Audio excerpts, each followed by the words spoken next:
So I already got a chance to look at Trey Lance and Zach Wilson. This time we have the first overall pick, Trevor Lawrence, who I have not watched yet. Well, closely at least. I've seen some of the highlights, but not closely watched him. So this would be exciting for me. So, all right, we have the first play here against the Saints, by the way. This happened on Monday night, I believe. Roll out to the left, and it's a tough throw, honestly. It doesn't look that hard, but when you have Marcus Davenport, who's probably like 6'6", 270 right in your face right here, that's a tough throw, especially in your own end zone. Like, that's definitely a difficult throw. I thought he hit his helmet, too, on the way down. He was looking at his hand there for this play, so it was a bit concerning.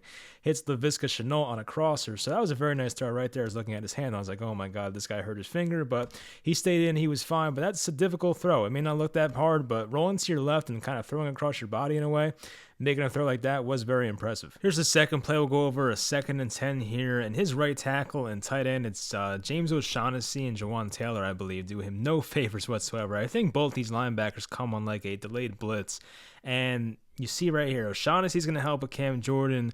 Jawan Taylor helps with Cam Jordan, and then you have two linebackers coming in late. So I think Trevor Lawrence does see it eventually, which was definitely encouraging. He sees it, starts sliding to his left, as you can see, and he throws a strike, and it was knocked away by Malcolm Jenkins, who made a terrific play. But the fact that he saw the pass rush coming is encouraging. He saw it enough, and he could have, I guess, rolled out to the left here. He has that mobility, but he tried to stay in the pocket and make a throw. It wasn't a dangerous throw. Like, Malcolm Jenkins literally probably was close to full extension just to get his right hand on that ball, so it was almost a great throw to, I think that's Dorsett. I'm not positive, but that was almost a great play. But I do like the fact that he saw the rush coming. Sometimes you'll see young quarterbacks, we saw this with Justin Fields actually, just not see that rush coming from your strong side, but that time he saw it, was moving to his left, and unfortunately it was knocked away on a great play on defense by Jenkins. So here was a throw where I really wish I knew what Lawrence was thinking, because if he's doing what I think he's doing, it was a very smart decision. He tries a back shoulder throw with Laviska Shenault, but there's no way of me knowing this. I mean, you can just look at this and say, oh, that's an underthrow, but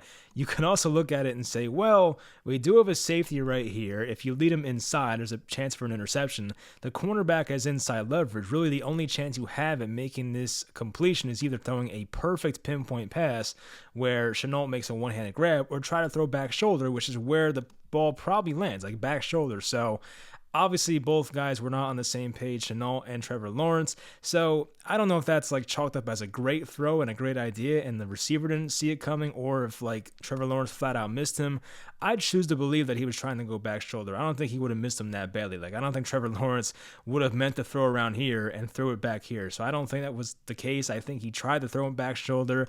Don't think either guy was on the same page here, but if that was, if he did turn around and make that catch, that would have been fantastic based on the coverage. Obviously, we don't have the best view here, of course, but you can see once again, the safety is over the top. So if you lead him outside, or lead him out here, might be an interception, and the cornerback once again had the inside leverage. So the only option you had really was throwing it back shoulder. He tried to do it, but neither guy was on the same page there. Here was another play by Lawrence where I was impressed. I mean, he had to get away from a pass rusher once again, and O'Shaughnessy just chips this guy enough. I don't know if that's Zach Bond, whoever that is, but knocks him away and makes a nice throw here to Marvin Jones, who ran a crosser, deep crosser.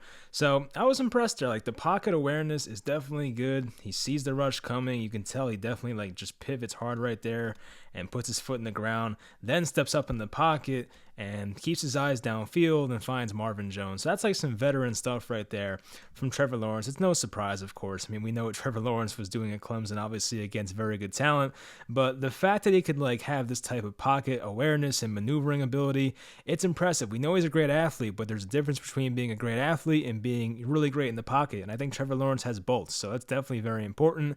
Lays out a great ball, and Marvin Jones makes the catch. So here was a 3rd and 7, another impressive play by Trevor Lawrence, and his left tackle, Greg Little, a guy that I have high hopes for, did not really do him any favors. His footwork was lazy, didn't square up his guy, and he almost got there, but Trevor Lawrence just remains so calm in the pocket. That's the really impressive thing, and he didn't take many big hits. He had that one big hit he took on a run play. We'll show that later. But, he has, I think, 6 guys coming at him. There are 6 blockers, but, that's a lot of pressure. I know there's a tiny pocket right here, but his left tackle's getting beat as we speak, and it's just he doesn't care. He just quietly just releases, doesn't care, gets the throw off, and Trevor Lawrence did take some hits. We saw it on one of those drives. I think Demario Davis lit him up twice, and I think we saw Marcus Davenport as well.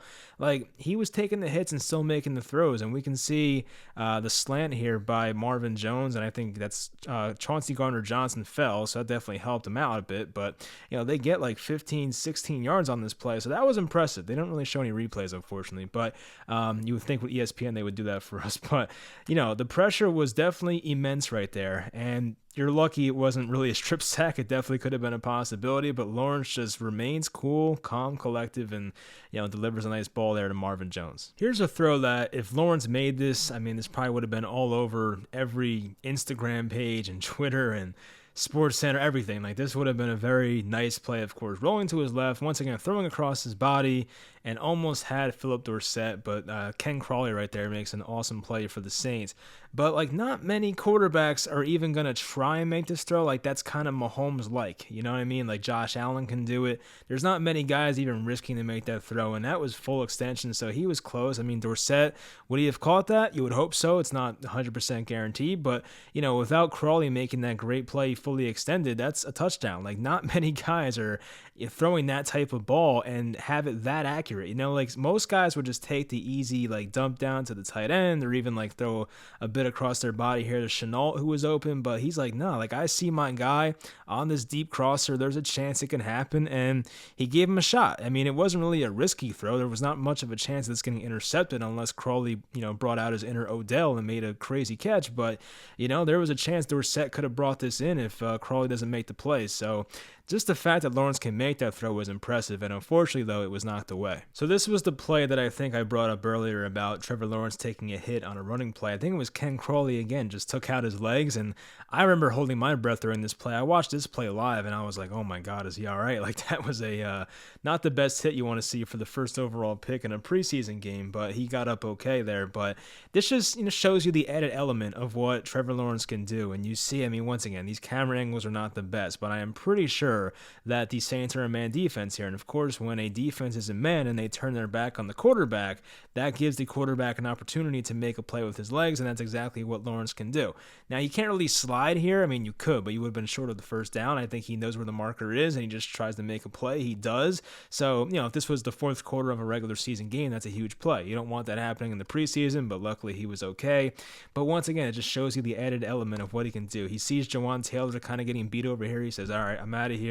Rolls to his left. He can make throws running to his left. We saw that already, but that time he was able to do the rest with his legs. That's definitely very important. So Trevor Lawrence, look, any great offensive line would help a quarterback, but Trevor Lawrence is going to have his issues with, his left tackle being Cam Robinson, right tackle being Jawan Taylor. I think Jawan Taylor left early on this play too. They didn't call that. That was a bit of a false start, not called, but yeah, no quarterback that's a first overall pick usually is going to have a perfect team around them. But Trevor Lawrence can do so much just by himself and off script and improvising that, he can really just make a lot happen for this Jaguars offense. If you have a strict pocket passer here, it might have been an ugly play, but having Trevor Lawrence being able to run to his left and do this with his legs is definitely very important, and it will help the Jaguars offense maybe exceed expectations this year. I don't want to get crazy, but they have some talent at receiver. They have some offensive linemen on the interior I like, but, overall we'll see how the offense goes this year. But Trevor Lawrence is definitely the man this will go through. So here's the last play I'll show. It's probably the only throw in here that I remember, at least where I was like, you probably shouldn't have thrown that, bit ill-advised. But once again, that rollout to the left, kind of like Aaron Rodgers would do, and yeah, that just wasn't the most smart throw, of course. Now, I would hate to critique this because I'm going to sound too needy, but I'm going to do it anyway. The first rollout was great, of course, but right here, when he sets his feet and sees all this space over here, why not roll to the right and try to buy yourself more time? I know he thinks he can make this throw. Obviously, it was not the right choice, but if he rolled out to his right, there's probably a better chance of making a completion. So Chenault, I guess, dives at the ball, may have saved an interception, I don't know. But just, it wasn't the smartest throw. But I will say in the positives, I do love his pocket presence once again, the awareness to get out of this and just have that clock go off in his head so he can spin out. Because if he doesn't spin out right here, he's done. Davenport hasn't for sure. But the fact that he spun out at that exact right moment was enough to extend the play. And I love quarterbacks that can extend plays, and Trevor Lawrence showed a lot of that. So overall, it was pretty much what I expected. Of course, the talent around him is not tremendous. DJ Chark is still not there, one of his better wide receivers, so that definitely has to be included as well. We found out today, well, I guess yesterday when I upload this, that Travis Etienne is probably out for the year or close to it. Definitely a big loss for them. Hopefully they sign some other running back, or maybe they'll have James Robinson full-time once again. But yeah, so he'll have some weapons, but losing Etienne's definitely going to suck for him. So we'll find out how they try to replace him. But once again, overall, I was impressed with Lawrence, and I'll, be interested to see how he builds off of this. But the Jaguars will probably win more than one game this year if this guy's healthy. I will say that. I don't know how many games they'll win, but I think definitely more than one if this guy is your quarterback. I would kill to have him. Of course, my main concern is that hopefully Daniel Jones is good as a Giants fan, but I would kill for Trevor Lawrence right now. And Jaguars fans have a lot of reasons to be very excited. So hopefully you guys enjoyed this video. Once again, I want to get to Mac Jones, Justin Fields. I'll probably get to the Mac Jones one because they do play the Giants, the Patriots next week, so I'll probably just do it right after that game. So I'll do Mac Jones. I'll get to Justin Fields, who I think Matt Nagy announced he was starting preseason game number 3. So I'll get to him as well. Hopefully you guys enjoyed this video, and I'll talk to you guys next time.